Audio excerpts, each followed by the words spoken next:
We are live now. Okay. All right. So a very good evening, everyone. This is Diksha Tiwari welcoming you all to this webinar on career in sports management, demands, opportunities amidst a booming global sports industry organized by Tata Steel, where sports is a way of life. We'll talk of a booming sports industry, and we have just seen one of the biggest growth periods in the history of the industry, with a growth averaging at 4.3% since 2014. The sports industry is now estimated to be worth over $500 billion as per an extensive research paper released by the Business Research Company. Similarly, at an annual growth of 15%, according to a report, Indian sports industry is today one of the fastest growing in the world. Sports sponsorship alone hit the rupees 9,000 crore mark in 2019. Heartening it is not just about dominance of a few sports discipline, the plate has got bigger and so have the players. And so, could there be a better time for sports management as a career, as an academic program, and the window it opens to a whole new world of opportunities in the industry, not just in India. For sports person in particular, both current and past, it brings to table a new skill set with immense possibilities both off and on the field. Sports management does not just give them an insightful and deep understanding of the vibrant sports industry and its ecosystem, but also readies them for professional sojourn. So to discuss this and much more, we have with us today an expert panel. Let me take this privilege to introduce them all to you. We have with us Mr. Ashley Fernandez, Chairman of Xavier EM Law Business School and its Center of Excellence in Sports Management, and also the India Head for EM Law Business School. Welcome, Mr. Fernandez.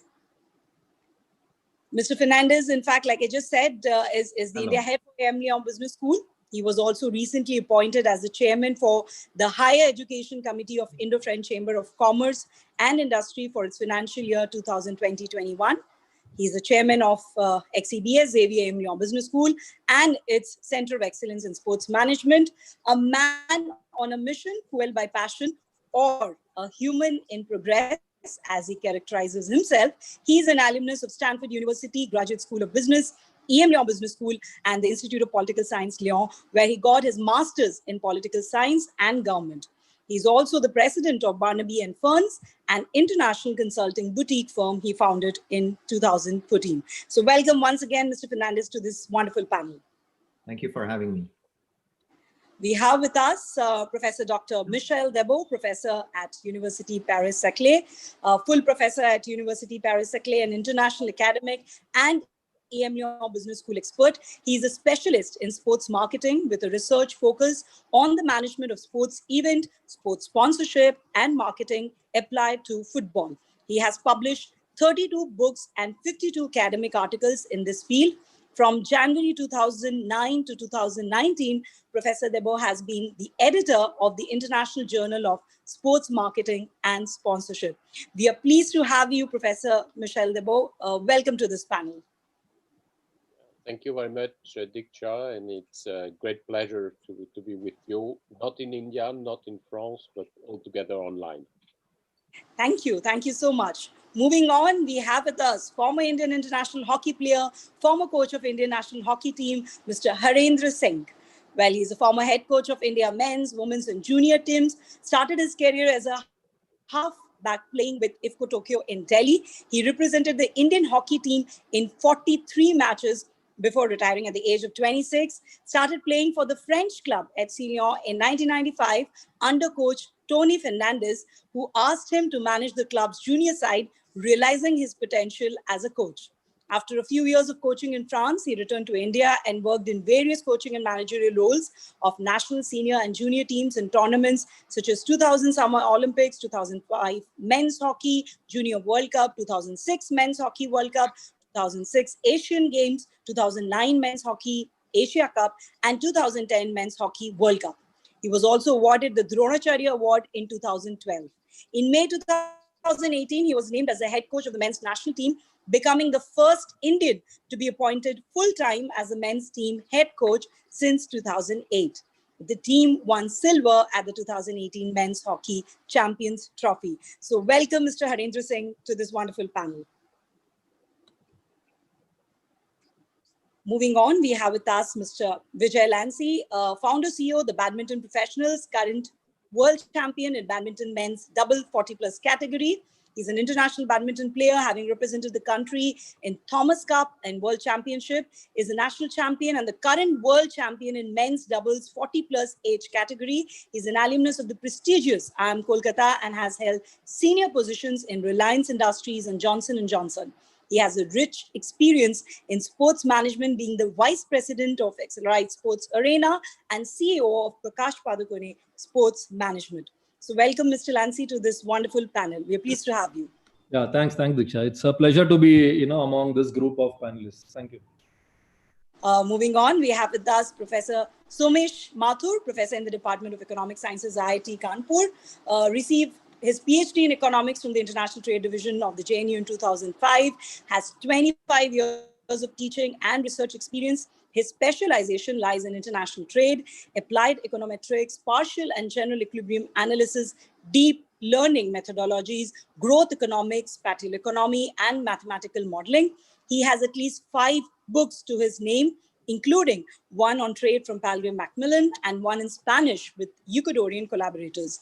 Professor Mathur has published in journals like Review of International Economics, Geneva Papers on Risk and Insurance, Journal of Quantitative Economics, Journal of Economic Integration, Journal of Economy and Policy Analysis, among so many others. At present, he teaches trade, econometrics, and mathematical economics to graduate and PhD students of the IIT Kanpur. He has represented his school SPV and his college Hindu College in the 1980s. He was coached by Sri Gurucharan Singh at the NIS and by Sri Bishan Bedi. So welcome, Professor Mathur, to this wonderful panel. Thank you so much for this kind introduction and greetings to my co-panelists. Thank you. And last but not the least, like we said, we have a very interesting panel today. Now, he's a sports entrepreneur, CEO of FunGage, Mr. Karan Singh, a diehard sports and fitness enthusiast, which you can see when you look at him. Mr. Karan Singh comes with over 20 years of work experience in tech and consulting space, is driving FunGage to be the solution for enterprise and social sports management and engagement platform. Before that, he was leading the service delivery for IBM's Singapore hub for APAC regions as one of the youngest country leaders. The journey of the last 3 years has been quite exciting with FunGage, enabling the UP and Uttarakhand State Cricket Association in India. Globally, it has been chosen as the exclusive partner for all the cricket management, performance analytics, and user engagement for the United States cricket. He and his team, led by former India cricketer, 2 times World Cup winner, Gautam Gambhir, are committed to take sports to grassroots and expand the horizon to all the sports in the times to come. So welcome, Mr. Karan Singh, to this panel. And yes, my wonderful co-host. Yeah, I was saying thank you so much, Diksha, for such a warm introduction and a warm evening, afternoon to all my co-panelists. Look forward to a wonderful discussion ahead. Thank you. Thank you. Thank you so much, Karan. And yes, coming to my wonderful co-host who has been driving these webinars and because of whom such great sports discussions have been taking place over the last 2 months covering different sports discipline, Mr. Rajiv Seth, Project Director, NTHA Odisha. He's an ex-first-class cricketer himself from Bengal and Odisha, the first batch trainee and product of MRF Pace Foundation Madras, coached by the legendary Dennis Lilly. He has played as a professional in English and Scottish Premier Division leagues, has completed his ACC, ACB Level 3 coaching education program. He has also coached Malaysian national cricket team in 2010. He's currently an empaneled BCCI match referee, has graduated from Hindu College, Delhi University, and has also done his special management from IIM Kolkata. He had a short stint with Jamshedpur FC in the inaugural year, handling the administration and operation at Jamshedpur. He has served in various capacities within Tata Steel before his current position of Project Director, NTHA Odisha. And of course, like I said, he's the man who has been driving these webinars. So before I hand it over to him, this is Diksha Tiwari. I've been a journalist, an anchor, a moderator, but currently I'm also associated with EM Law Business School as its communication head for India, and also senior manager operation for one of the high performance centers in Odisha, the XCBS Ahluwalia Center of Excellence in Sports Management. So handing it over to you, Mr. Rajiv, for a wonderful discussion now as I chip in later with questions from the audience and some from me as well.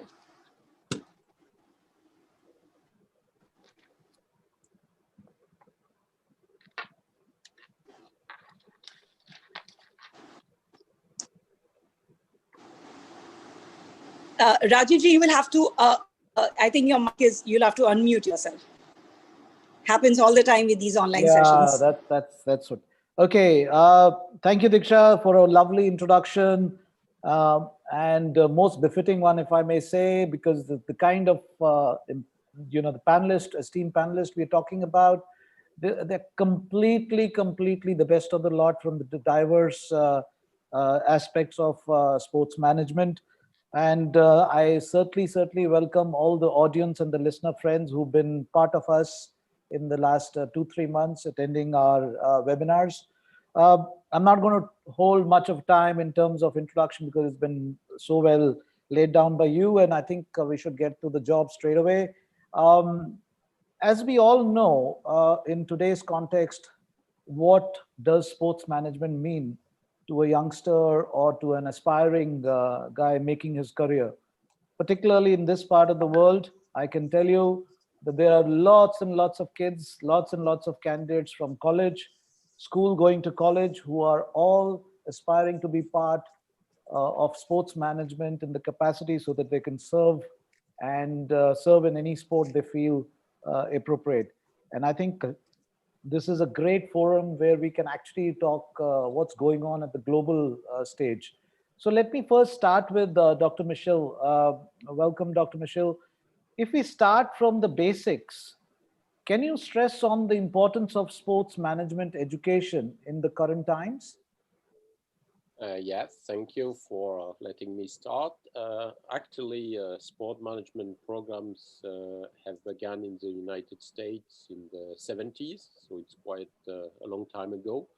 It has been so early because, of course, Americans had more financial problems to solve in the field of sport management. It has basically continued in Europe in the 90s with the importance of growing sport events. And finally, after 2000, as far as I know, and with my international experience, I would say that new markets are now the new target of sport management, including China, Africa, and of course, India. And I think that this webinar is a very good illustration of the importance of sport management in India. Basically, you can have two types of sport management programs. Either you have the faculties of sports sciences that we also call kinesiology in the US. They go to sport, to management, sorry. Or on the other side, business schools who have a basis, of course, in management, go to sport. And that's where all the people meet. So basically, you have two different passes. And what I would say to conclude on this point is that you need to be global and international, because of course sport is not something that can be taken into account just at the national level. So that's my short introduction, I would say. Wonderful, and an appropriate one, and very well put. I think in the same breath, I would like to ask Mr. Ashley and bring him on board also. Welcome, Mr. Ashley.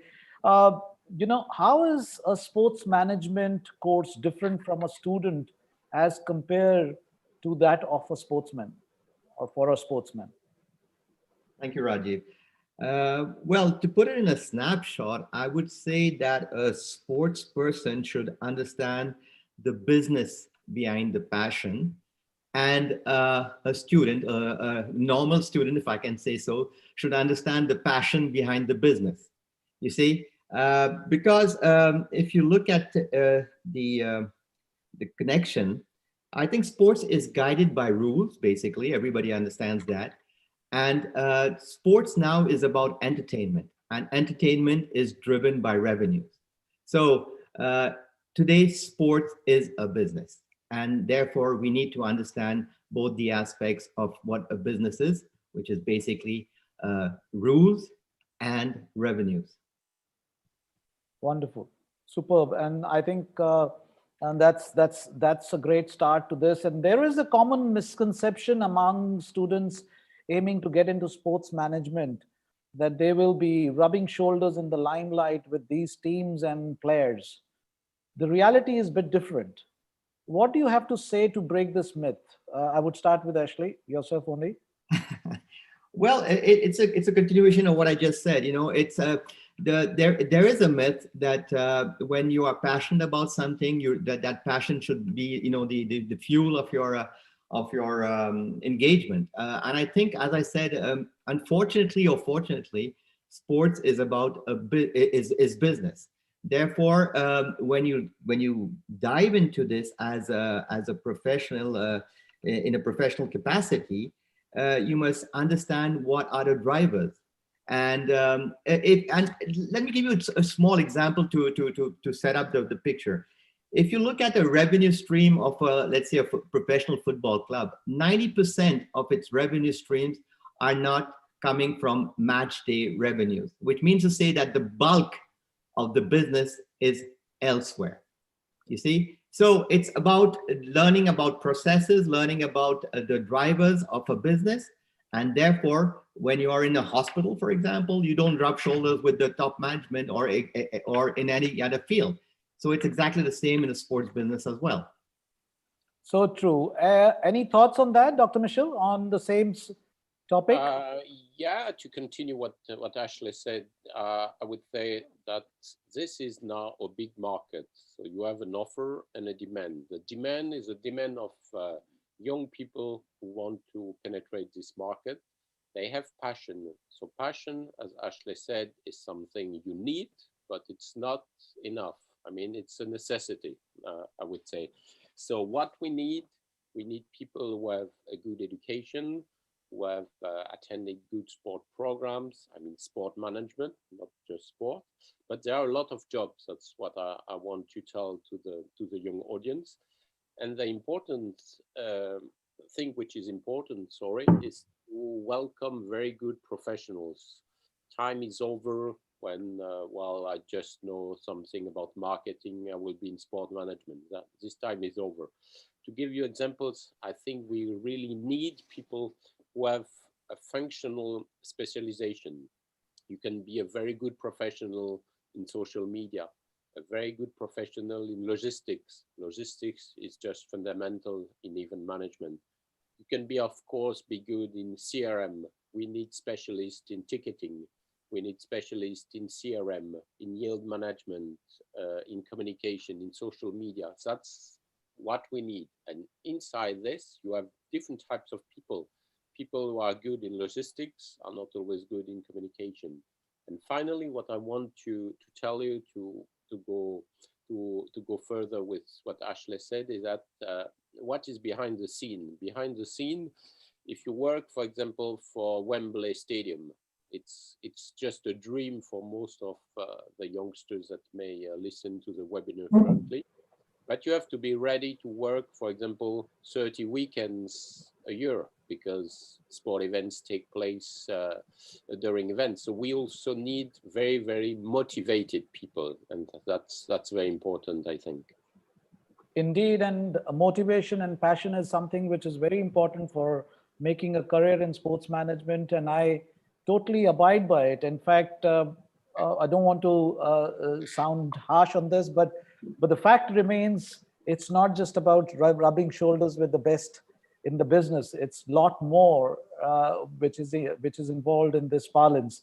Let me bring Professor Somesh into the discussion. Somesh, recently the Mizoram government declared sports to be an industry.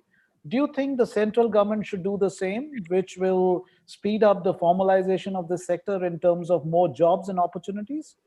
I think it's a great idea wherein the sports bodies can hire, these companies which are into harnessing talents and which are into infrastructure development. along with marketing research. So these are three very important components in sports management. You very well know, you've played cricket at the Ranji Trophy levels, that if you look at Inzamam Ul Ahak or Wasim Akram or the other bowler, they were, founded by, they were located by Imran Khan. After looking at the one channel, one fine day, he wasn't well. So he looked at it and he observed that these players were performing. So we need a professional approach wherein you have a sport company which can harness talents, and in that way they can hire the services of people who have represented at the level of the test players or Ranji Trophy or lower level. And then the other part is the infrastructure development. And the third, as I said, is the marketing part. So you need to have these companies, and for that, industry, focusing on industry is quite important. So it's a fairly good idea for the Northeast. And in Northeast, you have so much of talent that you can tap on. It's only that you need to locate, because people come with very modest background and with so much of money involved in the game. I think the interjection of sports companies are required. Wonderful, lovely words. And I can tell you some good work happening up there in Mizoram. And I think the intent of the government speaks volume. And obviously, to say the least, the central government is also doing a fair bit in India to market sports, to promote sports. And I think that's the good results are ahead of us. Any views on the similar topic, Karan, from your end? Would you want to chip in? Thank you for that. I was just thinking about it because all these points that Professor Somesh just mentioned, how Imran Khan or Inzamam ul Haq, and why do we go there? If you look at India as well, all of our best of the athletes, it has been a godfather. And that precisely is what made me think and leave the job and think about doing something for the for the sports, that how and what we need to do to remove this chance element. And again, it's not the intention is not the issue. I'm sure all the coaches, all the institutions, they want to have the best of the athletes. It's more about the ecosystem and grassroots, the data for them, the ability to reach out to them.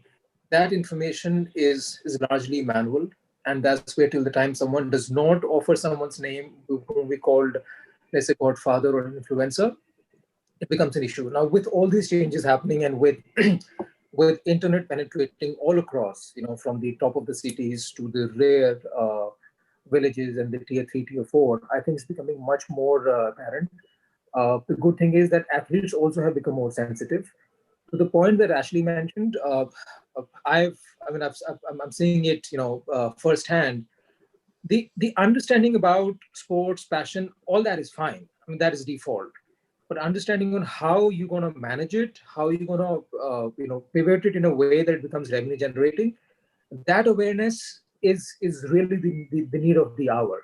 Because if that is not done, it leads to much more frustration when you keep on uploading your your videos, your details, and no one's looking into it. So I think that's a huge space, a good sweet spot. Yeah. Indeed, there's a gamut of things which are linked with that, and that needs to be followed up. And that's what makes it a complete package. Let me move on to my friend Harinder.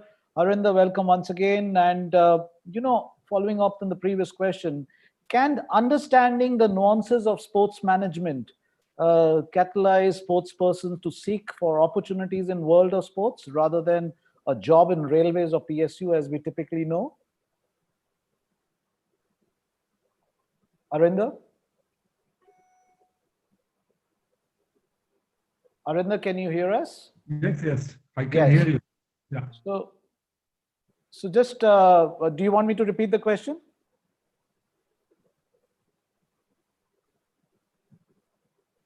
Harinder? I think maybe there's a missing link somewhere, though we can see Harinder and I can see he's not muted, but seems that there's some net issue. Harinder, one last time in case you're around, and then we'll come back to you. Okay, I think we'll come back to Harinder. On the same question, I think Vijay, you can chip in. Can understanding the nuances of sports management catalyze a sports person to seek for opportunities in the world of sports rather than a job in the railways or the PSU as we typically know? Vijay? You are muted, Vijay. Yes, yeah, I'm there. No, so one is, this is my opinion, that I think a typical sports person, has a different mindset, So there's a different mindset for a sports person. There's a different mindset for a coach, Coaching, like you need to spend 8-10 hours on the field or on the court. So it doesn't mean that they should not do a sports management course, but you need to have the aptitude for academics, and normally not everyone who plays, say for a 10-15 year career, and later on wants to get into, academics again. And so in that sense, it I think depends on the person, but of course, if you have something like what I have done, I have been a sports person, then I've done my MBA from IIM Calcutta, then into corporate. So because I had the academic, say the pension for doing it. So if that combination is there where, because sometimes, the typical players or coaches want to be on the court, they would not like to be in a front of a laptop or a computer or, something like that. So I think it all depends on the aptitude of the particular person. But if at all a person can get into sports management and understand the business of sport, which a lot of panelists have said before me, then that's a very, very good combination, I would say. Indeed, indeed, and very true one. So Vijay, apart from the sports event operations and sports marketing and media, what are the other domains in sports management that candidates in 2020 should look to venture into?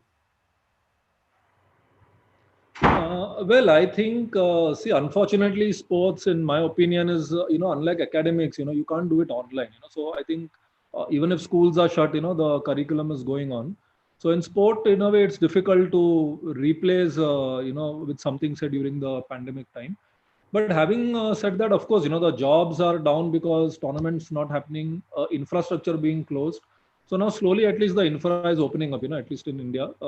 So I think for a student looking into, doing a study in, say, in sports management, I think first of all, you're talking of a 35, 40 year career, right? So I think 1 year is a small blip in that, So I don't think your decision to study should not change, because of this, because maximum COVID would take what, 6 months, 1 year, 2 years, I'm assuming not longer than that. So I think the best time to study actually, because then you don't lose anything, right? You're anyway, getting a degree. So that is there. So I think also the any specialization within the domain of sports management which one can do other than the hardcore? No, I don't think so, because I personally feel once COVID is over, there is going to be much more emphasis on sport, on health, on fitness. I mean, you can't just build your immunity by popping a pill, right? So this entire recreation segment, fitness segment is going to pick up a lot, and maybe the numbers will look much more attractive than what Diksha said at the start. So I particularly don't think there should be, at least if I can think of badminton, because it's a tough time, coaches not having jobs, infra not being open. But I think we sort of just have to get over this stage. And in this time, like a sports management or, the coaches can get into certification courses, whatever your particular field, maybe get better at it. There are so many online courses, certifications. Indeed. So that's a good way of looking at it, yes. Indeed, so true. And sky is the limit when it comes to options. And I think one can pursue more and more. So Karan, just coming back to you, sports entrepreneurs are a rather new breed in Indian sports industry, but there is a growing space and a market for them. What can be attributed to their rise? Tell us from your experience of working with different states, countries, and corporate entities. That's a very interesting question.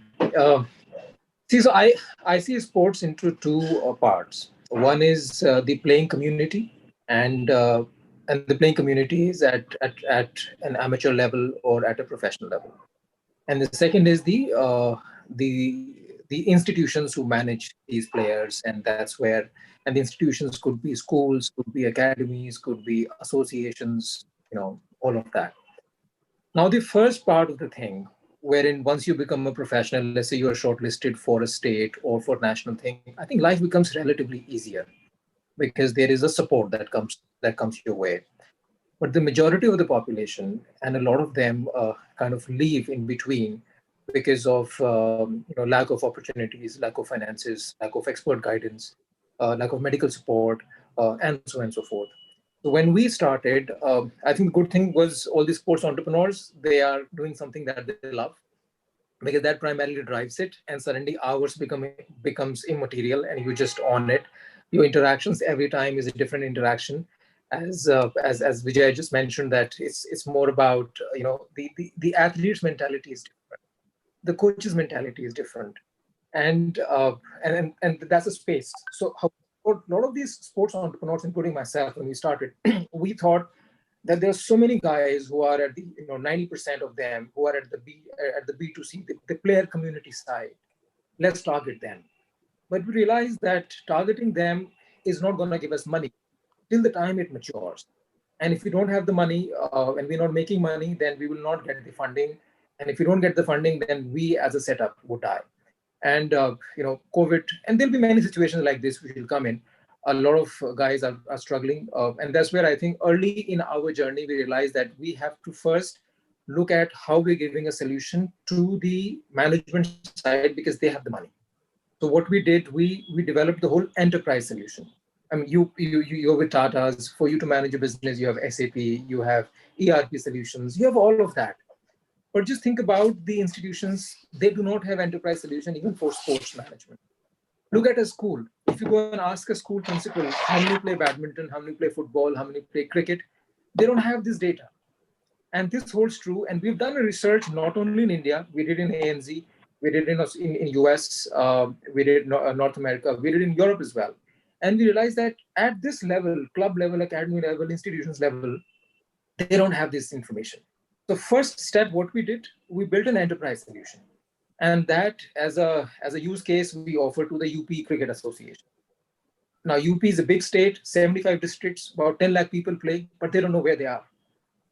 From Noida to Balia, all these places, they have no idea where these guys are. Who's my next 140 kilometers per hour? They don't have that information. So we gave it to them, and they really, really liked it, and they adopted it. So now the whole UP Association is using our software to manage it. Now that got transferred to Cricket Association of Uttarakhand. Now, why we chose cricket first? I wanted to go to athletics, but because the money is there for me, I have to make sure that the dollars are visible first. And the same stuff, we when we gave the solution to the USA, now US is, they've got $1 billion investment.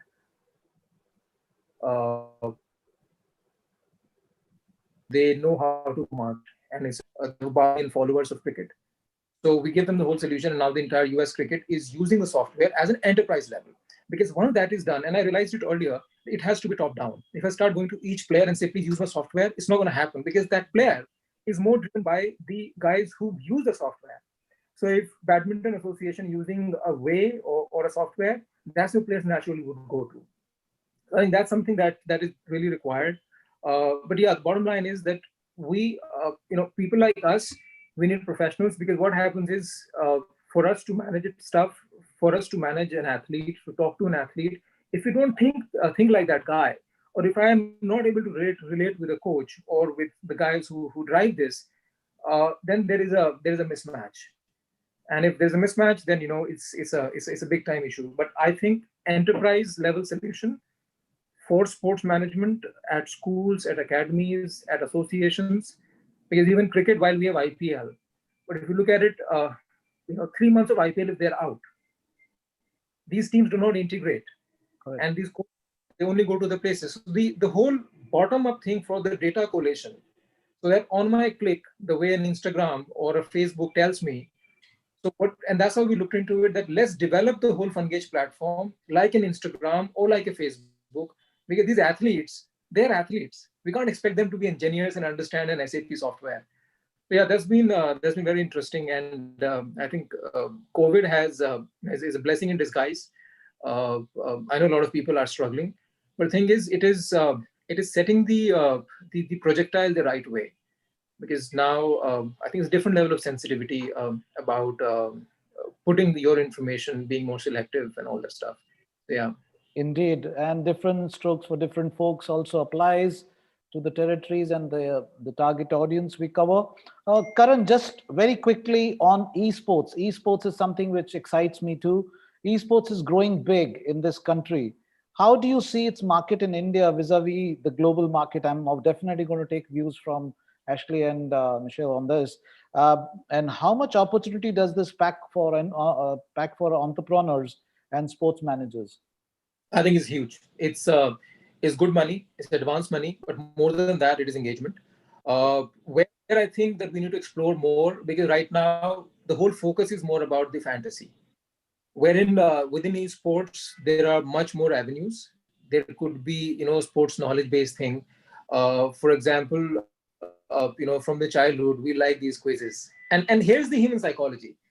If you answer a question and you give the right answer, and in return you get either some points or some rewards or some money as well, it's more about, didn't I say so and I won it? So I think esports huge. I think Corona forced us to move towards it, and as an entrepreneur, as a startup guy, we have to be agile. So we quickly, as the Corona started, we launched the sports quizzes. We first started with cricket quizzes. Now we run Formula One quizzes, football quizzes, badminton quizzes. And the engagement is good. People have somehow disposable income. Fantasy is nice. My only concern is that, and that's where I think we got to look at that. It's not just about playing only the e-quiz. It's also about going. Like I was talking to one of the founders who runs a fantasy platform. There are about 20 crores people who play fantasy. I doubt those many people actually play the actual sports. So there has to be a good mix of esport engaging, but more about bringing them to the real ground as well. So if one in the other hand says that, okay, if you do these many steps, you get this much, and then there is a competition and all this stuff. So I think esports is the way to go. No doubts about it. Wonderful. Shall we get some global perspective on that, Ashley and Michelle, on that? Well, Rajiv, just to follow up on what Karan said, I think it's interesting to note that, if I'm not mistaken, Mr. Ambani invested more than $150 million or euros, I don't know exactly, into esports early last year, if I'm not mistaken. And that's in connection with obviously the 5G development, because if you want to talk about esports, you need to have the infrastructure. So once again, maybe esports or normal sports, if I can say so, you need the infrastructure to develop, to have the platform. As far as EMU is concerned, esports has already been included in our curriculum. So we take esports very seriously, and esports is part of the business school's curriculum. It develops a different set of skills. It develops a different set of knowledge. And in terms of business, obviously, esports it is big, and it's going to get bigger in the future for health reasons, but also for a very specific reason. I differ a little bit with what Karan said there, but I think there's a market for esports. There's a segment for esports, and there's a segment for natural sports as well. And I'm not, I wouldn't be surprised in the future that if we have some, esports Olympics or something like that, because that could be something that would be very interesting, especially for the young crowd that are used to the video games, and unfortunately don't go on into stadiums that much. But that's just a personal view.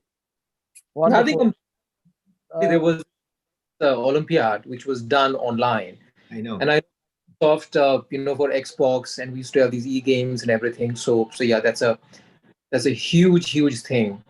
Now, for me as an entrepreneur, why I'm a little sensitive about it, because the customer loyalty is expensive to buy to begin with, and that's why the kind of money that is being spent on the marketing, on getting all the user attention, that is a very interesting space.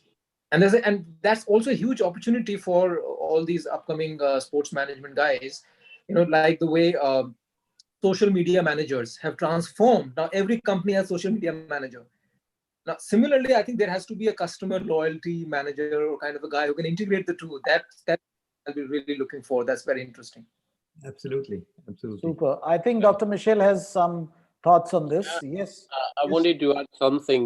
I think the debate is not is e-sport real sport or not, because that's not interesting. I mean, I belong to the old generation, and of course I do prefer riding my bike, for example, but that's not interesting. What is very interesting in e-sport is that the marketing practices they have developed are really, really interesting for classical sport marketers. I would consider myself as a classical sport marketer. To give you an example, the streaming broadcasting system with Twitch is really interesting. The sport events they organize, if you see events in Korea or China, it's just huge. I mean, you can have 20,000 people for 4 or 5 days. I mean, any NBA arena would love this. The sponsorship deals they sign are really interesting. The way they are global is very interesting as well. And I think that we have to learn a lot from esport, and I would consider a comparison. It's like the X Games. If you have a look at the X Games, the Olympics have integrated so many new sports, either in winter or in summer. I mean, for India, I think it's better to talk about Summer Olympics. But when you see BMX, for example, diving, all these kind of new sports, they were integrated thanks to the X Games. So esport could be a new way, I think, for exploring the new direction of classical sport, and that's interesting. That's why I mentioned the Olympics, Michelle. I said, I mean, this is definitely going to open up some spaces for as you said, traditional sports. And yeah, I totally agree with you. And indeed, these are also the challenging times when we're trying to get the crowd outside more than indoors. And here we have something really, really building up big in indoors too. I mean, that's wonderful. And I think it's about technology also.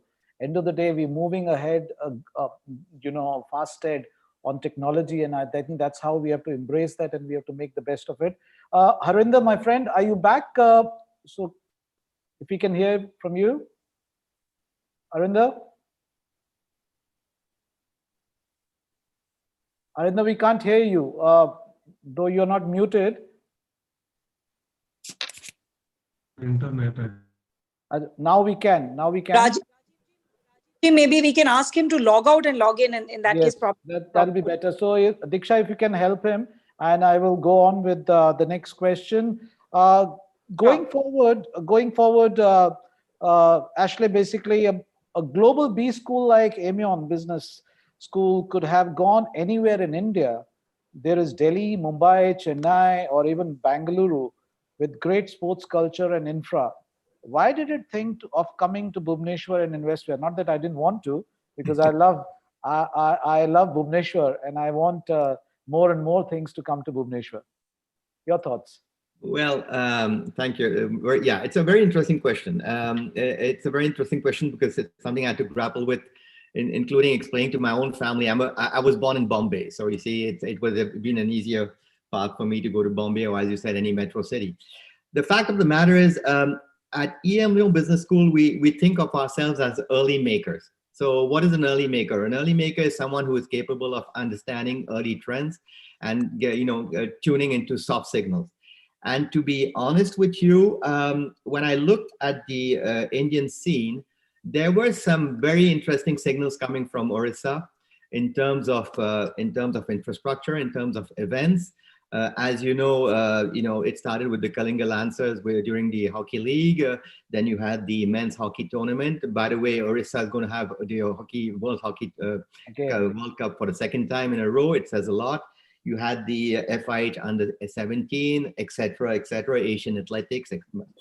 And when I started looking at it, I was really amazed at the link between sports for youth and youth for the future, which in fact is the essence of sports and education as well, which got us talking with, and that's the vision of obviously Honorable Naveen Patnaik. That's right. Then we started talking to people like Mr. Behera, who was the sports minister, and obviously Vishal Dev and Vinil Krishna. And I understood very early that there was a connection between the public sector and the private sector as well. You mentioned Mizoram talking about now sports as an industry. Well, I think Orissa is not only talking about sports as an industry, but it's working within sports as an industry. And you have these 10 high performance centers now that have been launched. You have big names like Reliance, Dalmia, Jindal, ITCO, KGS Ahluwalia, and last but not least, Tata. You have some big names in sports. In other words, what I'm trying to say is that when we did our homework and we looked at the opportunities, this is now crystallizing into something that is very unique in India, and it offers a very important upside. You see, so it makes a lot of sense to be in Orissa right now. And the idea behind being in Orissa now is that from a center, the XCDS Ahluwalia Center, it's to develop a cluster, and to create an ecosystem. Karan talked about an ecosystem. The idea of an ecosystem is to provide opportunities for all the stakeholders, and that is very important. Without an ecosystem, it's very difficult to have a sustainable growth. You see, if I tell you, for example, Wall Street, you think about finance. If I talk about Madison Avenue, you think about advertisement, okay? And I happen, as you mentioned a couple of minutes ago, I happen to go to Stanford, and at Stanford you have Sandhill, okay, Sandhill, and Sandhill is the VC street. The reason why I'm talking about all this is that if we manage to talk about a Kalinga ecosystem, then I think we could really contribute towards this burgeoning added value that is being created in the state of Orissa. And we are, with people like you, with other high performance centers, this is the ultimate dream, creating a platform that will provide opportunities in terms of research, in terms of knowledge, in terms of entrepreneurship, and obviously, and the most importantly, in terms of inclusion. Totally agree with you, and I think it's very important to mention here that we, each one of us who are part of this sports journey, we're breathing, the sports air, so to say, in the vicinity, in the ecosystem. While we are here, you could see so much of sporting activities happening, and government is taking all possible steps to ensure that their youth is engaged. And most importantly, the sport in general is promoted. I think wonderful times ahead for sports, and particularly Orissa leading the pack. Harinder, I think we are in a better space now. If I could hear your lovely voice, because the audience would be also looking forward to hear from you. Are you okay? Can we hear you, Harinder? Well, he's just texted, and I just spoke to him. Some problems with his internet. He's already disconnected, and he's joined a couple of times. But Okay. so we'll keep I don't know. trying. He's able to hear us, but he's not able to. So we'll keep his trying. voice is not. Yeah. So maybe he can relog and check again. We'll keep trying, and we'll come back to Harinder again. So moving forward, let me bring in Sumesh here once again. So, Sumesh, if we assess from the student's point of view, when an aspiring sports management professional is evaluating his options in terms of institutes and business schools, what are the factors that are to be necessarily kept in mind? Any thoughts?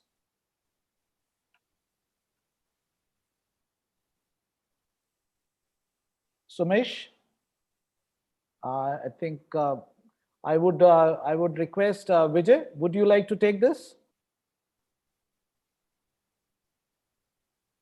I think Can you repeat the question, please? Yeah. So basically, what we were talking about is, if we assess from the student's point of view, since you've been to IIM Calcutta also, if we assess from the student's point of view, when an aspiring sports management professional is evaluating his options in terms of institutes and business schools, what are the factors that are to be necessarily kept in mind? Well, firstly, the I think the first question is why sports management, right? So I think that student has to be very clear because as we discussed in the past, there are some skills or abilities which you need to develop. I mean, it's not about watching a sport on TV and being excited or being thrilled, which normally even watching sport gives you. So and that need not necessarily be translated, on ground when you work or study. So I think that's the first question as to why sports management. That should be very clear. I think second, of course, is there are a lot of good institutes. Even among there are nice global institutes. Foreign, even India, good universities coming up. I think, so for example, I get a lot of calls. I mean, I think every week there'll be at least 2 students. Somehow they get my number and which institute, what should I do? So I normally tell them just do some research. Of course, there is something available on the net. It is widely researched. Something is ex-students, students who have gone through this. Suppose in India, the last 10 years, you have sports management institutes. So just try and understand where are these students, what are they doing, talk to some alumni. So I think that is the best way to sort of see your peers, or in a sense, people who have already traveled that path, how has it helped them? I think that will be a good indicator for them to take up a particular course or a particular institute. Indeed, indeed. Any thoughts on that, Dr. Michelle, from your perspective, when it comes to your part of the world? Do you mean that? The aspiring sports management professionals, when they're evaluating their options, and they have whole lot right from the business schools and the big institutes. So, what are your thoughts about it? What are the factors that are to be necessarily kept in mind? I think you need to keep in mind the specialization you want to give to your career. So I think having like a general background, for example, in management, is very interesting. And then when you want to go into this field, you will need to get a specialization for functional reasons. That's what I have mentioned earlier. And the second issue is that you will have to create your own network. So networking in sport is important. It's the same everywhere. I mean, you need to know the people, you need to know the practitioners. And that is something, it's not about like having just a small group of people who just work together. It's a small world everywhere, but a small world plus a small world plus a small world is a big world.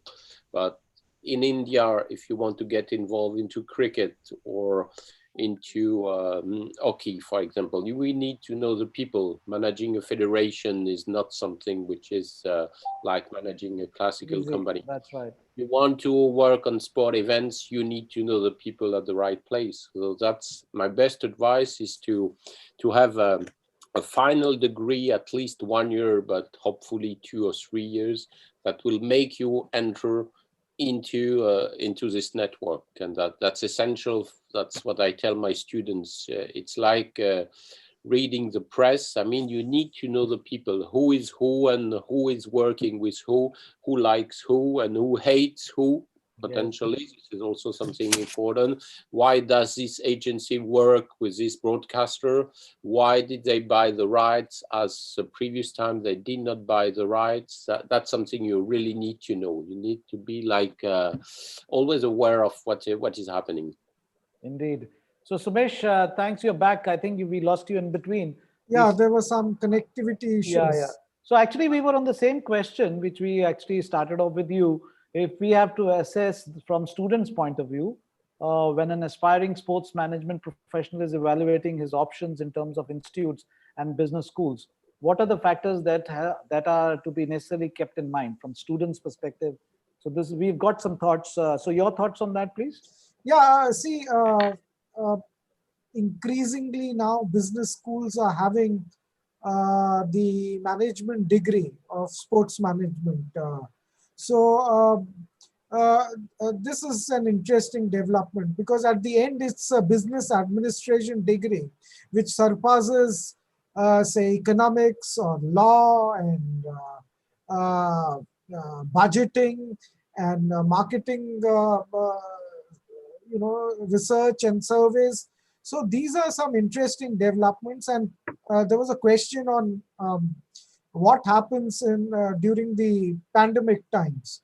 So e-masters is something that the IITs are thinking very seriously, and having a course on liberal arts and music and sports is something that we are really interested, because there's so much of talent in the IITs, the IIMs, that we need to harness them.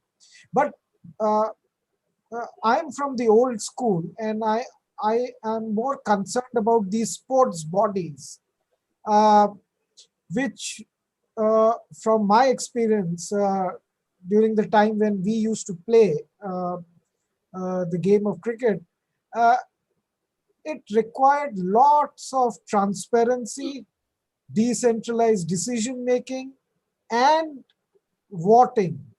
And I don't know what is the scenario now about these the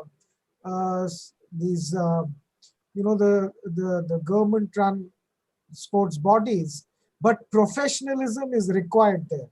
And therefore, I repeat my point that interjection of these sports companies, be it on harnessing talent, be it on developing these cricket stadiums, or and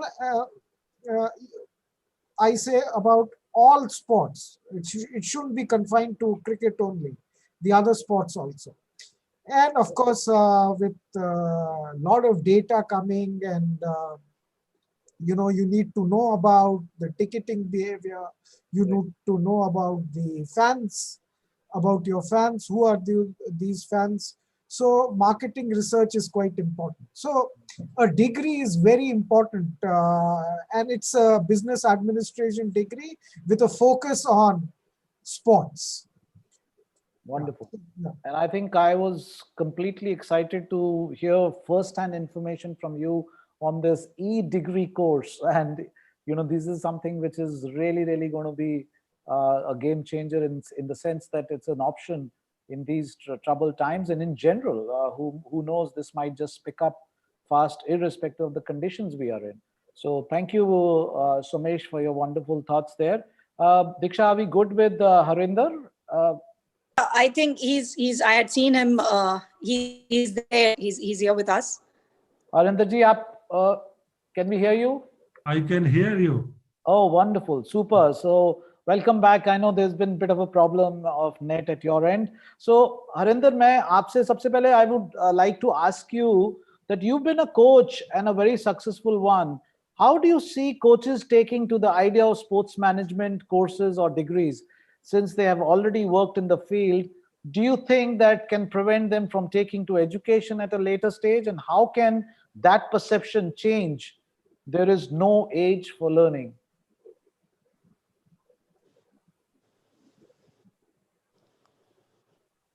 For me?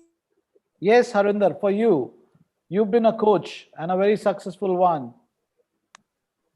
So how do you see the coaches taking to the idea of sports management courses or degree?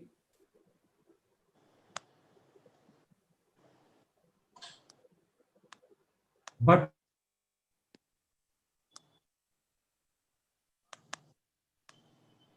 I think we're missing on the link, Harinder. Okay, we'll come back. We'll come back. Never mind. We'll keep trying. We'll not give up because that's the spirit of a sportsman, and that's the spirit of a sports session also.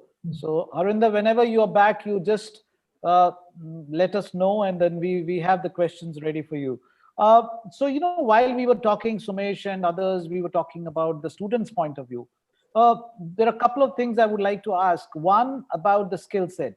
What are the additional skill sets that a sports management student should look to get in order to complement his degree in sports management? Anybody? I mean, you could just volunteer to just give your thoughts. Let me jump in. Okay. You see, I think the way you're asking the question is already a signal. I mean, I think today having a degree is not enough, obviously. I mean, to be honest with you, I think in any field, once you graduate, your knowledge to some extent is already obsolete. So it's not about a degree as a stock. It's about knowledge as a flow. And I think in order to stay current, you have to be on a lifelong learning path. So it's not about once I've got my degree, I'm settled and I'm, it's over. It's just the beginning. And by the way, we in the United States, they talk about a commencement. They don't talk about an ending. So, so it's first thing, stay current and always keep your knowledge current. Second, I think that's where the sports and education is very interesting. But we talked about mindset. We talked about the what you gain in sports. I think there's also some sort of cross-fertilization that's possible between a sports person and a manager, or even better, a leader.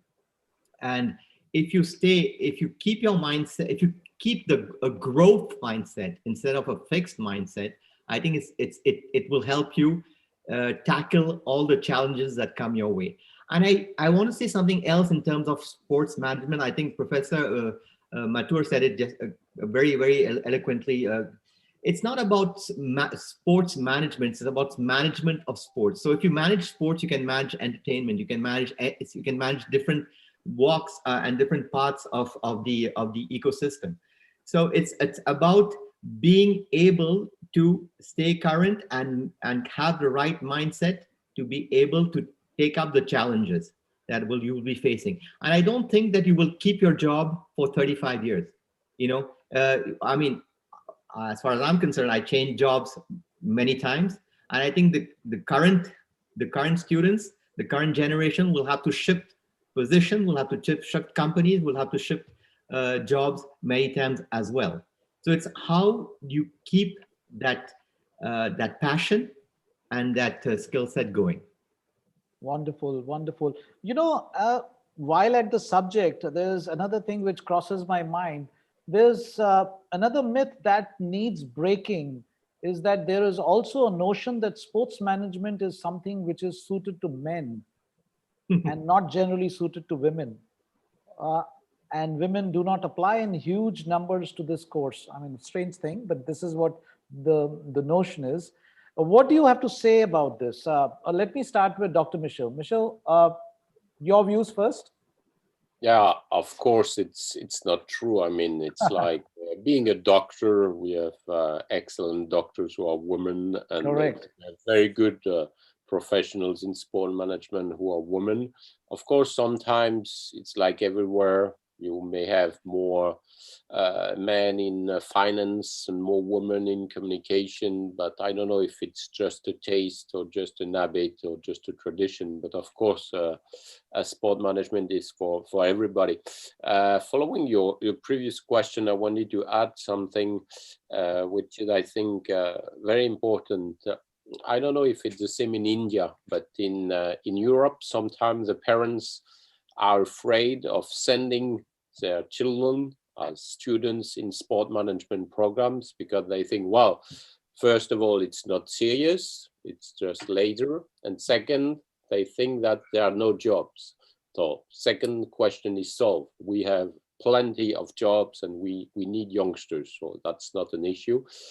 First thing is that it's not serious enough. It's of course totally false. Just give you an example. I always give this example. If you become a very good sport event manager, you are much better than just an event manager. Why? Because sport is much more complicated. Think about the weather. Think about security.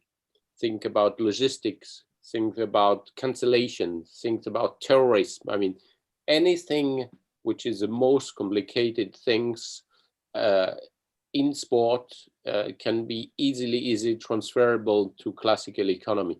So if you apply and if you have the chance once in your life to work on the Tour de France or to work on the Olympics, I mean, the Olympics, it's 7 years for 2 weeks and you have to be ready.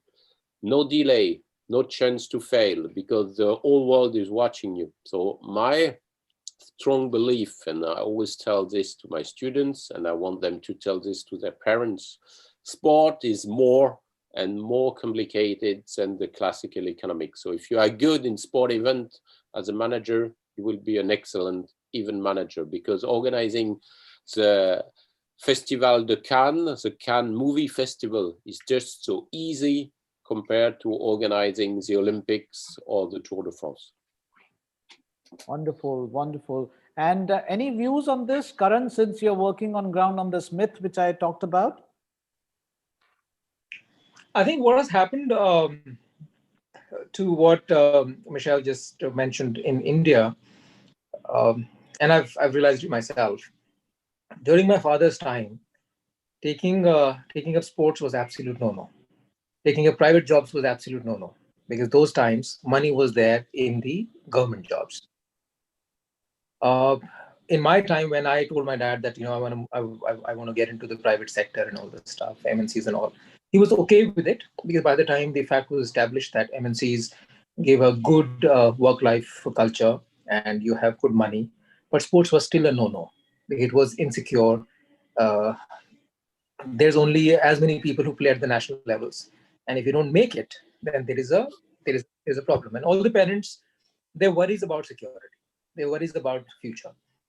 Now what has happened in the current generation, there's so many jobs: the jobs of an athlete, the jobs in the support structure, the jobs in the management, the jobs in player management, and the other ancillary jobs. So I think the ecosystem itself has evolved, and now parents are much more eager to send their kids for sports related jobs. What I think is, it's like any other field. A sports management course, what it would do, it would only make you more aware of the unknowns which are so far hidden and only known to limited people. For example, during the discussion, I'm also kind of learning and seeing more, and that's what is happening. At the ground level, people are not aware of these opportunities. And that's where I think more awareness is required. It should not be promoted as only a sports management course. It should be promoted as a high level of high integrity, high engagement, higher communication skills, and what it would do on top of it, it'll make people learn the rules. When you go and address a problem or address a particular industry, you've got to have the rules. If you're talking to a chess player and you don't know the chess rules, it's a problem. Indeed. So what you do as you're doing these full-time courses, your awareness about the nuances of the role of the rules, of the games, of the players, of the challenges, etc., will become much more prevalent. And that is what is going to uplift this whole thing. So I think it's, and yeah, Michelle said it right, that a sports event, for example, just now we concluded a minor league in the US. During the Corona times, they had 24 states playing cricket in a coordinated, organized and yet safe manner, that people don't get affected and all. It was a huge task. And the attention to detail there is of a different level altogether. There is no room for any error. If the game has to start at 9 o'clock, it will start at 9 o'clock. And that's where I think technology can play an important role. But more than that, I think is the mindset that is required, and the awareness. We've got to have a lot more of these sessions, a lot more of these programs being launched and discussed at a global forum. I think that's really, and for India, it's very important. Wonderful. And one beautiful thing, that even in these COVID times, if any sport which has taken, or any nation which has taken the lead to come forward and stage some events, it's actually team sports. Whereas one would look at individual sports coming forward first, and that kind of a thing.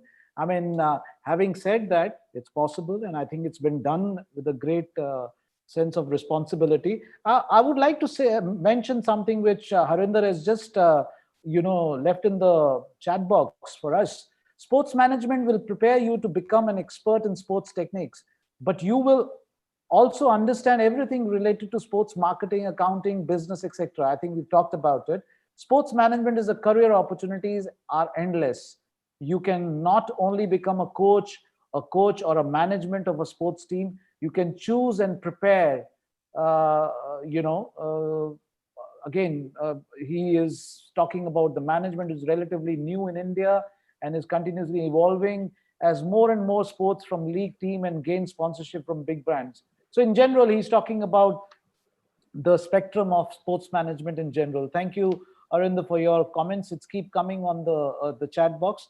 So just working ahead with this myth now, Vijay, I would like to ask you that does only passion and love for sports qualify a person to offer sports management, or what should a person ideally have to be looking to have in order to pursue this course? I'm talking from the point of view of a young aspiring candidate who's wanting to pursue a career in this. Yeah.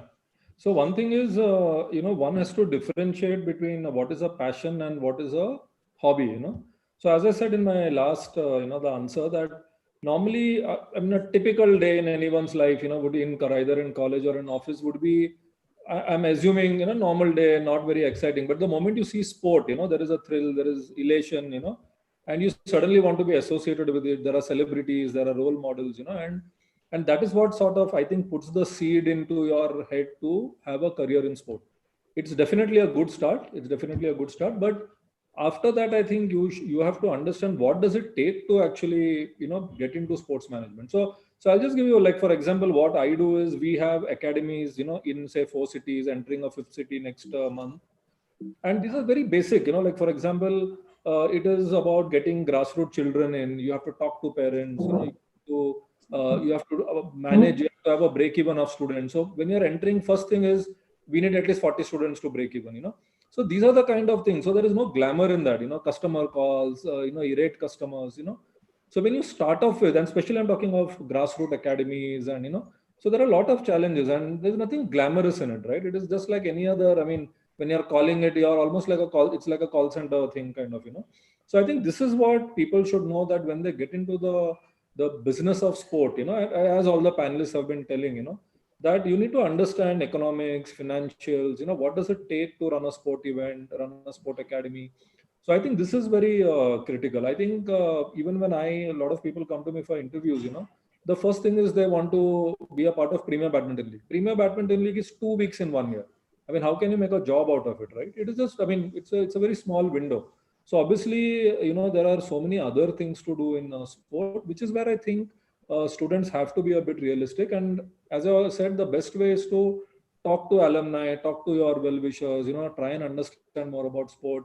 And then you know what you are sort of getting into. So passion definitely is a good starter, but it needs to be sustained with the rigor and, the fundamentals of running a sport business. Wonderful. So, going forward on the same subject, Somesh, the talk of sports management being a niche course is of the past, with recent years seeing a plethora of sports management graduates graduating. Is the industry big enough or ready to induct and employ such huge numbers of fresh graduates? Well, I feel that there's a lot of scope for people who have got a business administration degree with sports as their specialization, because they're not only trained in management, but also budgeting, survey, finance, economics, law. And these are old notions that people who are administrators, they cannot be, they may not have knowledge of sports, or people who have sporting background cannot do administration. With all this ICT, information and communication technologies, everyone is honing up their skills. And so I believe that there's a lot of scope all around. It's only a matter of experience. For example, Khelo India and IPL has given so much of exposure all around, be it the sports body, be it the sport management companies, and lessons for the institutions which teach sports management. So you have a lot to learn. These are not the 80s and the 90s. Things have changed. We are moving towards professionalism. It's time to hone up our skills, and I think institutions should take up these courses, more of these courses, and train them well. I still remember Rajiv used to wear this T-shirt in the 90s, catch them young and make them fit. So that applies today. Thank you so much, Sumesh, for reminding something which I really valued, and I think it was behind me on my shirt, but I always wore on my shirt, and it was always in my head too. Now, Ashley, any inputs from the global perspective on that? I'd like to jump in for something important. Sure. Um, Sure, Karan. Yeah. The other that I've had and the feedback that I've got, the career of an athlete, and I think they all must be going through this program. The career of an athlete, even if you play at an international level or you play at a state level, the career has only those many years. And by the time you turn 30 or you turn 35, very lucky if you turn 40. A lot of it is been there, done that. And I think that's where the news come in many a times, and it really hurts and kind of makes you think that what is it that we need to do. A lot of these athletes, they struggle for financial requirements. A lot of them struggle because when the money starts coming in at the peak of their career, that is the time when it's a new money or old money, then it's been spent also accordingly. It's expensive to maintain an athlete's lifestyle and nutrition and all that. I think it's very important for all of them to go over it on how do they manage themselves. One is as an outsider who wants to come in for passion, which is great. But the one for whom this whole thing is happening, these guys, except cricket, which has a lot of money, or football in Europe, which has a lot of money. If you talk about archers, you talk about athletes, you talk about, now Kabaddi has come in, but even for badminton, barring the few who are playing at the top level, a lot of them, and that leads to frustration. And it really disheartens and makes one sad when you see someone standing with so many medals. And that view is not a good view at all. Because at that point in time, institutions who are too busy, in making them play and making them work hard, catching them young, making them fit. But yeah, there's a huge need for it to be for these athletes to kind of plan this ahead when they are starting or when they are, for example, I was talking to Gautam about it. Gautam Gambhir, he's a partner with me in Fungage that we're doing. Now, he started playing for India when he was just 17, 18 years of age. He was lucky that he was financially very good, but by the time he was done, he was just 35. And a lot of his colleagues really struggled because they did not understand the whole money that they earn, how do they manage it, and how they become better coach, how they become a better analyst, how they become a better commentator, and things like that. So I think there's a huge need for that skill set upgradation as well. Wonderful. Ashley? Yeah, well, you see, there are different aspects to your question. Depending on who looks at taking the course or the degree program, there are different outcomes. A sports person can definitely benefit from exposure to management skills and management knowledge, because as Karan said, he will have to deal with his own personal finances or manage his career.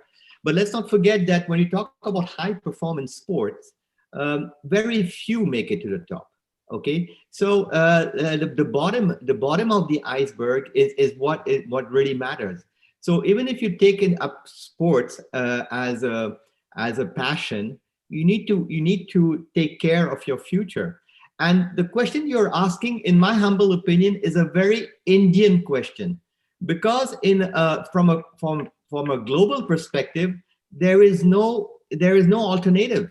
When you take up sports, when you're a sports person, even as a high performance athlete, once again, barring the very few really at the top of the pyramid, all the others have to take care of their own future, because you will not be getting a government job, you will not be getting etc. So if you do not take care of your own future, well, you're left stranded. Diksha mentioned all my curriculum. She forgot to mention something that was very important. I am an ex-international hockey player. Okay, Oh. I play for France. And the reason why I'm mentioning this is because I shared my room with someone that you may have known, Rajiv, which is Carsten Fischer, the German hockey player. Okay, Carsten became a doctor, and we used to share our room during the German French what do you call it, test matches that we used to have, and we used to discuss about education and so on. The reason why I'm mentioning all this is that there is no other scope for any sports person in an international arena than to pursue his studies.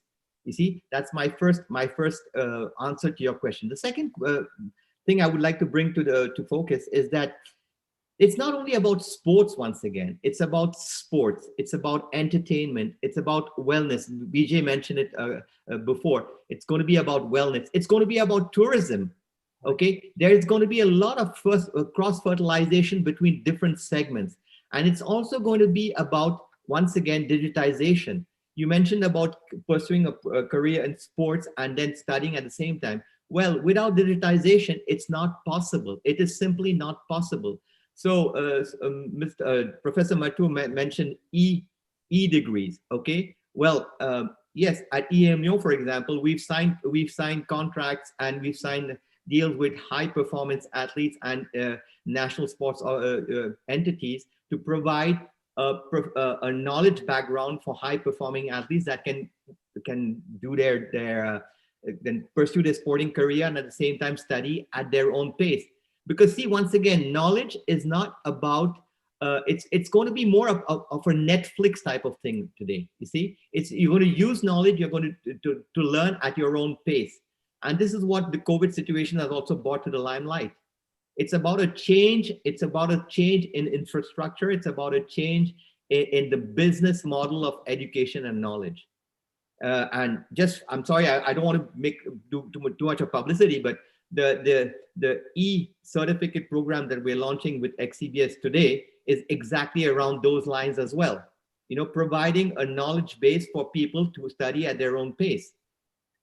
And this is something that is very important. We should tailor our to the needs of the coming population, of the younger generation. Wonderful. I think great thoughts, and fully echo them. And yes, every scenario is different. Ashley, as you rightly mentioned, it could be the mindset issues also when it comes to Indian or Western world or whatever. But having said that, yes, we are talking about reality, because reality could be very different from what one can perceive. I think I can go on and on with the questions I have, and the time is always, the paucity of time is always the concern.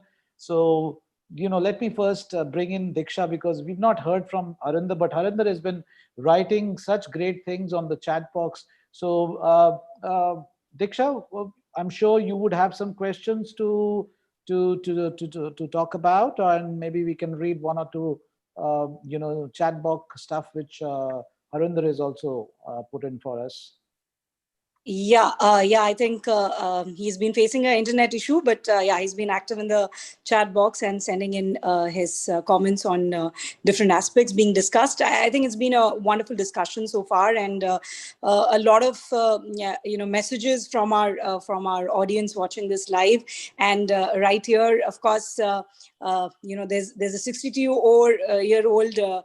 He says, "I'm 62 by age and can be a close challenger to Michelle." That's what he writes. An active, fit sports guy, and have a fair level of understanding of most sports. I'm a certified business coach, though it may have less bearing to the current discussion. He's from Chennai, the first guy I mentioned who said hi to everyone. And he's very happy to know that there are so many avenues to contribute and associate in the sports management space. But Karan, there's a question for you. And but before we take that, there's a general question, two questions for all the panelists in general. So by the way, Raghu has said, "I am not old. I am young, ma'am." You've got to change that. Yes, I absolutely love his spirit. Thank you so much for being a part of this webinar, Captain. It's really a pleasure to have you as one of the audience. So, all right. So moving on, like we're saying, we were discussing about a lot of programs here. Of course, Ashley just spoke about the certificate program, and earlier, even Vijay was talking about how you need to have the passion for the inclination towards academics to pursue a course like that. That's very important, and it changes from individual to individual. So considering the fact that there are so many programs right now available for students, like there are online programs, short-term programs like a certificate program, then there's a degree program. There's a question where, how does the student or a candidate decide what kind of a program would be best suited for him or her? Like, should he go for a short-term? Because there are professionals who want to do, they have a job, they have different things to take care of, they have a family. So, but they want to pursue a degree program. But then, like I said, the option of e-degree program is not always available. So how do they decide whether to go for a short-term compact course, or do they go for a long-term degree program? They often get confused. So could I hear that from, maybe I will start with Professor Michelle. What's your take on that? And then maybe the other panelists can chip in, including Ashley.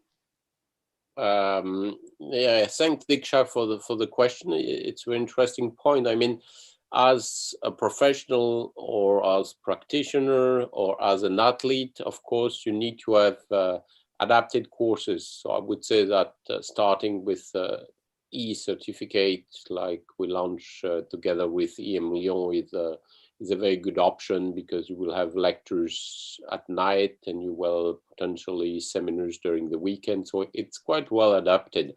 I think that if you want to go further, it means having a MSc program, which is much more heavy, which is much heavier. It means when you decide to do an MSc program, it could be more than 400 hours of lectures per year. So in 2 years, it could be around 800. That's something heavier, and that's a big decision.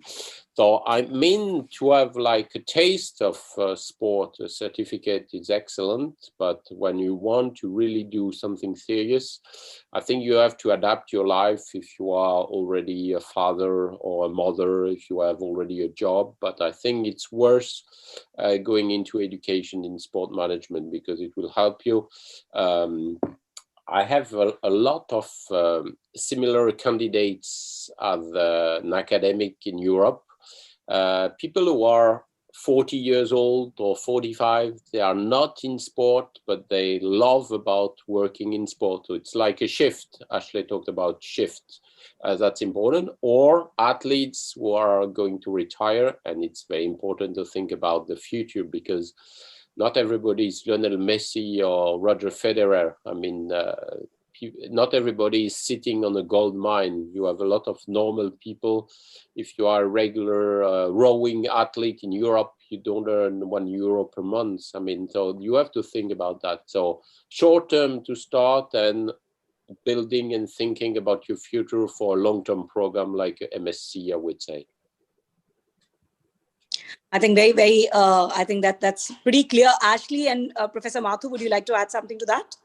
Well, I always thought that education has no age bar.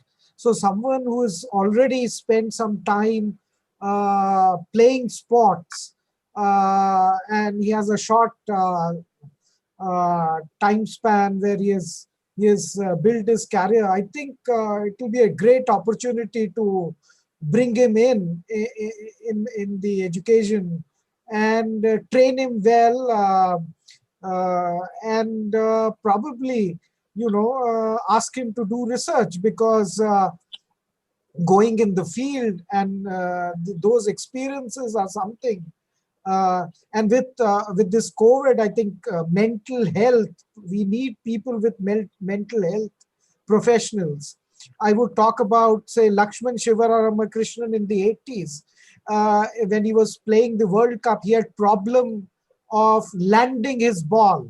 And so when he would come to the NIS, he would discuss it, that why is this happening? It was a great problem for him. So if someone can solve these issues, there are so many things that this sports person goes through in his life, when he's playing, when he's meeting people, the education. I think it's a great mix where these experiences and this training can help. And education has no bar, no age bar. That's the best thing. Absolutely. Education has no bar. Ashley, quickly, your word on this? Well, I think it depends on who's asking the question and what is the objective. If you're already in the field and you want to brush up your skills, a certificate program can be a very much interesting avenue to look into. If you're looking to gain knowledge, then obviously, as Michelle said, you would have to dive into something more lengthier. But once again, it also depends on who you're asking the question to. I mean, what is the institute? What is the school you're looking at? What is the knowledge base that the school has? What is the experience they have in this particular field? What is the cross fertilization that they can bring to the table? What is the change in mindset, et cetera, et cetera. Michel said something very interesting at the beginning of the talk. He said that sports education started in the United States in the 80s. And by the way, ESPN, Rasmussen started ESPN in 79. So what I'm trying to say by that is that it also depends on the type of experience and knowledge you're trying to get. So if you're looking at sports management, entertainment, management, et cetera, try and get the best of both worlds and go for a local type of exposure, global and local type of exposure. That I think would be essential to understand the market that you're in. Wonderful. I'll just quickly take a couple of more questions. This is from Aditya, who's very happy to be a part of this discussion. He's currently completing his master's in sports management from Melbourne, a city been in lockdown for almost 8 months now. And he'll be graduating very soon. And he would love some advice on what action he could take to enter the cricket management industry, given the current scenario. You should not come to France, that's for sure. So no, the best advice is that he should take our course, our certificate, and wait 4 or 5 months more to enter the labor market. That's my best advice. That's a very biased one, Michelle. I'm sorry to say that. Yeah, but that's reasonable. No, seriously, I think that this person, thanks for the question. I'm not aware so much about cricket and the cricket situation, but what I'm sure is that, as I said, it's a small network. You have agents, you have lawyers, you have marketers. I mean, checking on LinkedIn and try to meet people, try to build and to build something as a project, and to be, I mean, really to be aware of, it's a microcosm, it's really a small world. So my best advice is that if this person means belonging to the Indian or Australian Cricket Federation, but I mean, the question is about probably India, I would say. I think this person has really to meet people. Even with the lockdown or the COVID situation, you can meet a lot of people as we are now meeting. Right. To give you an example, I did a book with my students during the lockdown, and each of the students had made 20 interviews per chapter. So it means that we almost interviewed 200 people. So I mean, of course, we don't meet in real, but now we know each other, and it's the same for a young talent. A young talent has to try to organize Zoom calls or Zoom conferences with experienced practitioners. In fact, Diksha, I would chip in here in the Indian context, since he's talking about cricket and that too in India. My penny input in this would be for him to first come and explore the kind of professional leagues and professional stuff which is happening in India. It's not just cricket. It's so many other sports which are in play, and they are happening at a very big level. So first is for him to get the practical experience. What he's done back in the management institute and all that is fine, but he needs to get on with the professional league set up here. So whether it's ISL, IPL, Pro Kabaddi or whatever, I mean, you have gamut of professional leagues happening, and Karan would be the right person to give you further, and Karan and Vijay both would be the right person to give you even more inputs on that. So once he gets this kind of an input, this kind of an experience, then he is looking into administration, whether it's cricket or anything else. That's most important, because in today's context, what really, really appeals me, in fact, I'm having a couple of interns working at the Naval Tata Hockey Academy. You know, they are the guys who are already having 5 years of experience in sports management and still don't have a permanent job. So, but they are willing to explore every bit of it. And they are very happily wanting to engage as an intern for 6 months, 5 months, whatever.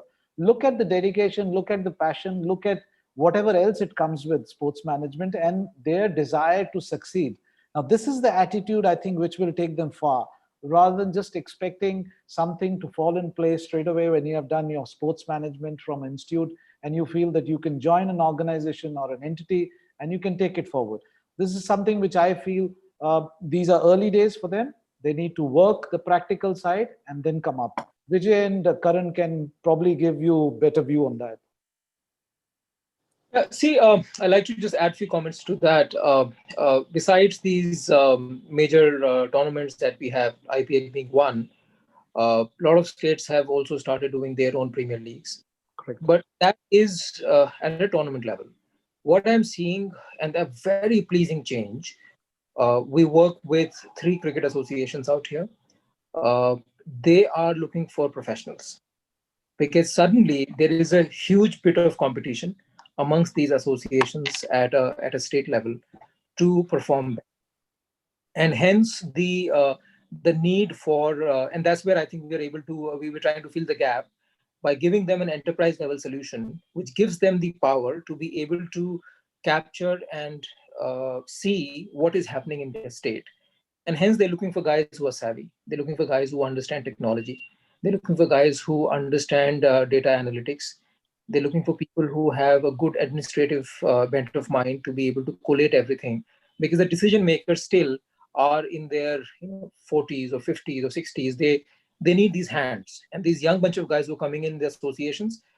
Just now, for example, for Uttarakhand, which is a new association, you hired 3 guys. They asked us to dedicate these 3 guys who are going to these districts, training the coaches, training the players, training the administrators on how to use the software.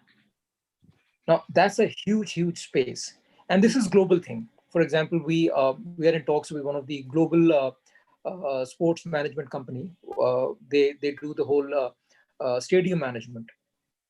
Like accreditation is a very important field. When a match happens in a stadium, there is a verification required, which is a huge task. And all of that is possible through technology. All of that is possible through this great amount of energy that is required to be able to execute all of it.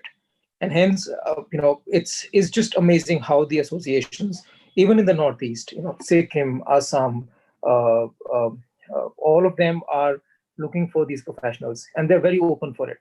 And all of the associations, by law, they are supposed to publish their requirements onto the respective portals. And there is a huge competition even going at that level as well. They want to make their website look better. They want to make their Instagram handle look better. Because ultimately, while the other sports are growing, cricket also has to up the game. So there's a huge change of approach. When we started about 3 years back, literally we had to sit down with the scorers. Because these scorers were doing the scoring on, they start with 5 pens. 1 red, 1 green, 1 black, blue, and all, and that's how they were doing the scoring. So initially, we had to kind of walk them through on how you can do the scoring, and they had a lot of reservations.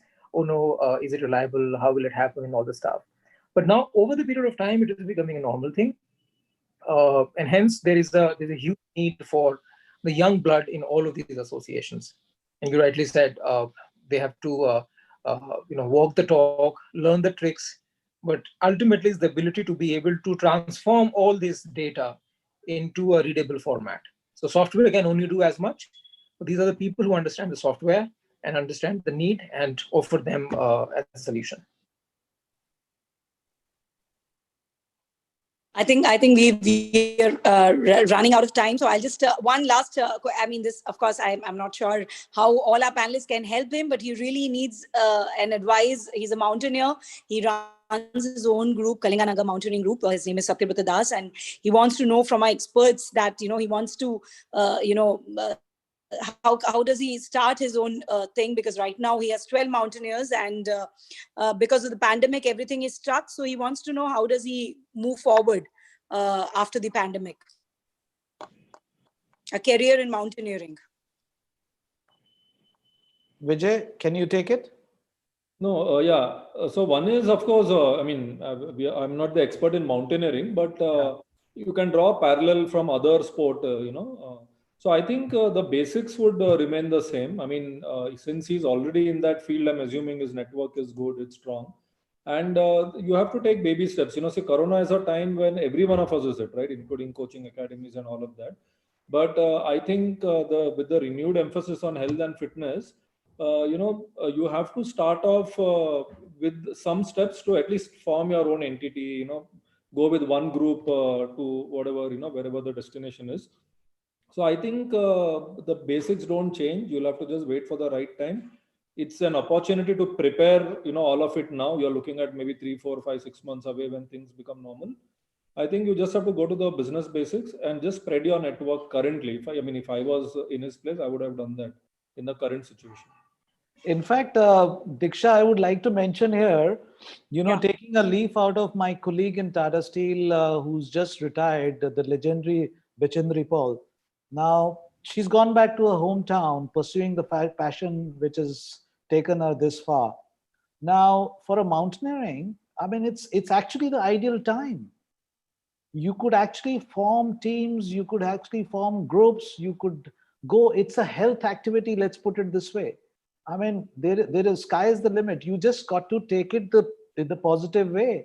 Now, if he's making a start, obviously he needs to start from his doorstep only. It's like beginning from home. So he needs to get into the, as Vijay said, the ingredient remains same, the basic remains the same. It's just that you got to find the right fit, and you got to move ahead with the sport you are in, and you would have great opportunities there. The way I look at it, because I see from Bichendri Paul and my other colleagues, they're already into a play mode. So, it's like there are summits happening, there are activity happening, everything is happening. So it's a domain waiting to explore. Wonderful. I think that's a lot of positive inputs for Mr. Das. Quickly, Karan, this is a very interesting question.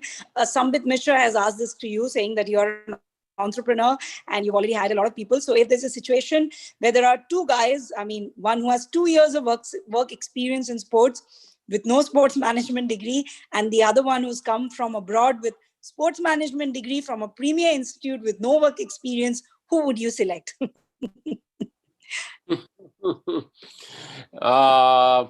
It's always hard to say.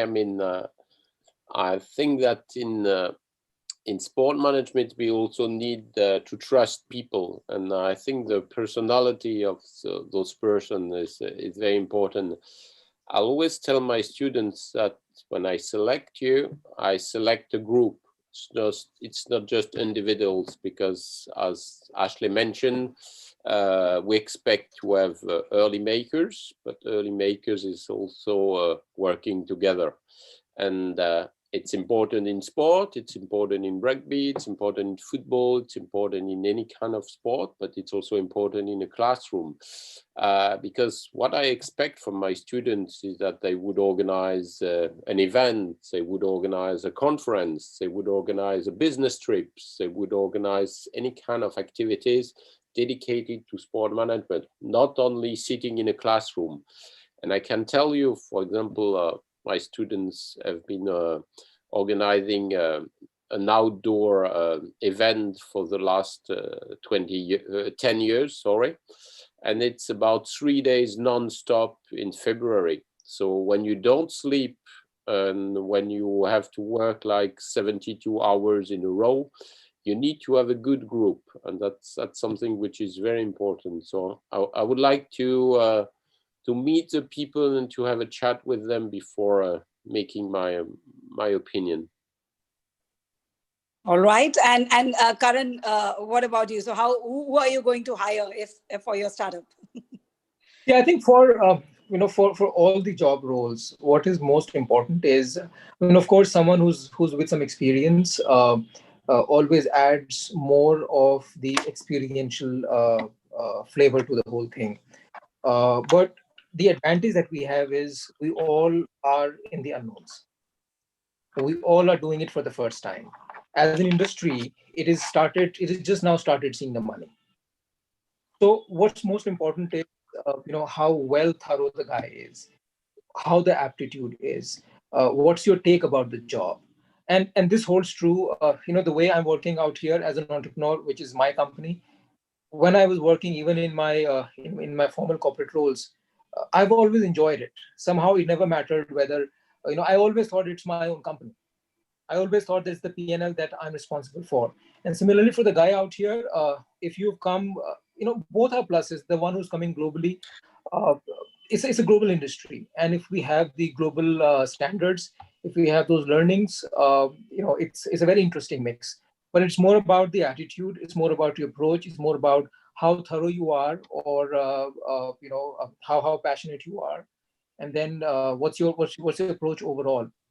So beyond a point, uh, you know skill is something that you can learn.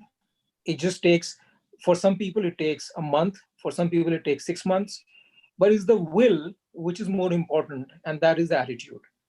So which for me is more, the integrity for me is very important. When you say you're going to do it, and if you're not able to do it, you raise your hand beforehand, so there are no surprises and things like that. So I think the values are the same. Both are the right guys. The one who is with 2 years or 4 years or 5 years, and the one who's a newbie, I think the bridge is less. The attitude and the willingness to go the long mile. And if one is saying, okay, I've taken this as a career, and it's not a stopgap, that becomes important, because then the guy will do that extra bit, because somehow there are no hierarchies that we follow. There are no roles that we follow. as a startup, if I have to mop the floor, I have to mop the floor. I would not wait for someone to come and say, okay, do the job. Similarly, if there's a client that we're going to go and meet, are we doing enough research, and are we not repeating the same what we committed before? It's okay to commit errors and do blunders. All that is fine, as long as we're not repeating them. And these are important elements. Beyond a point, 2 years, 6 years, 5 years, as per the role, not make much of a difference. All right, I think that was wonderfully explained. It's just not about the degree and the global exposure and everything and the work experience. It's also about the attitude, the passion, the aptitude, the willingness. Yes, so very well put, Karan. Thank you so much. And over to you, Rajiv. I think we have thought this be an hour discussion, but it's been such a wonderful discussion that it's already 1 hour and 45 minutes, and we're still loving it. So I'll just let Rajiv to conclude this. All I can say is we've overshot our time, but I think it's well worth taking that time of each of these panelists here. Wonderful, wonderful group to discuss. And I'm sure our audience and listeners must have really enjoyed. We got some wonderful questions, as you have very nicely explained, Diksha. And the chat box is still humming and full. So it's pity that we couldn't get to hear Harinder in the real sense, but when we had his thoughts on the chat box, which we tried to explain. Harinder, wherever you are, you stay well, and thank you very much for your presence. And I would like to hand it over to you, Diksha, to do the vote of thanks. But from my personal behalf, and as an individual, I can say that it's been a learning hour and 3/4, so it's wonderful to go through all this discussion. Thank you very much, each one of you, for being here and enlightening the audience, and I remain grateful to you. Thank you. And Diksha, to you. Yeah, I don't have to add anything more, Rajiv. I think that's what you've just very wonderfully summed up. It's been such a wonderful discussion, and we never really realized that, we have overshot, and it's 1 hour 45 minutes. And thank you to all our eminent panelists who have been a part of this wonderful discussion for taking out time. And I'm sure the audience have loved it. The responses coming in the chat box and on social media say it all. So thank you, each and everyone. And that's all from my end as well. Thank you, one and all. Thank you, Ashley. Thank you, Sumesh. Thank you, Dr. Michelle. Thank you, Vijay. Thank you, Karan. And I would also like to thank Soham Chaudhary, one of my colleagues, who's also working as an intern to be contributing in these webinars a great deal. Thank you very much, Soham, wherever you are. And God bless you and God bless all. And great work going on in Odisha. As we all know, the Tatas have just made this little initiative to promote sport. But I think we all know the journey which the state is taking, state of Odisha is taking. And I'm grateful to each one of you for being part of this journey. Thank you very much and good night. Good night. Namaskar. Namaskar. Bye.